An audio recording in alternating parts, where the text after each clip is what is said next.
Yeah, right? so something interesting about both Buffalo and Rochester that helps both candidates in a way. It gives both of them their own race to compete in.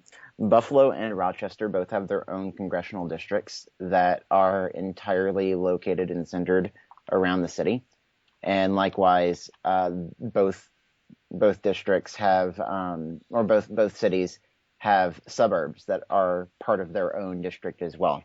And so we expect Clinton to do quite well in Buffalo and Rochester. Both of those races are close to that 60% threshold needed to turn it into a 4-2 or a 5-2 type contest. But your middle areas in between are going to be very Sanders friendly. So yeah, you have Western New York is very good for Sanders, minus the major population centers like Buffalo.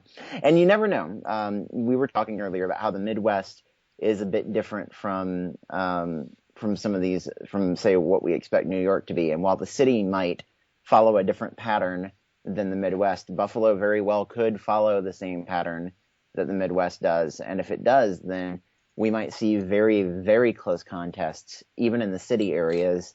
And we'll be watching that for the benchmarks, because we expect that if Sanders overperforms in Buffalo, he's likely to also overperform in Rochester and potentially even Syracuse. And just one last note, when you talk about some of those other states where Sanders has done well in the Midwest, those were open primaries. New York is closed. Yes. And that's another variable.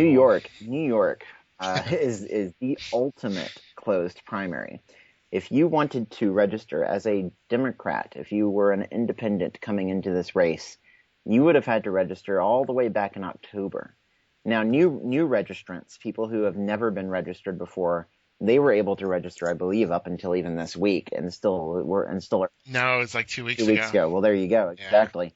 And so even new registrants are facing a bit of a barrier, but switching registration. I mean, if you can kind of think back to what your knowledge was of Bernie Sanders back in October and what you thought Yeah. his chances would be, I mean, most of these people that are independents often would not have switched parties way back in October just to vote for a candidate with a 2% chance of winning way back then, who was only 2% in polls. And so, Especially in New York versus Hillary Clinton. especially in New York, Hillary Clinton. 8 years as senator here. So. And so we expect this to hamstring Sanders really heavily all across the state, even in Buffalo, even in Rochester, even in Ithaca.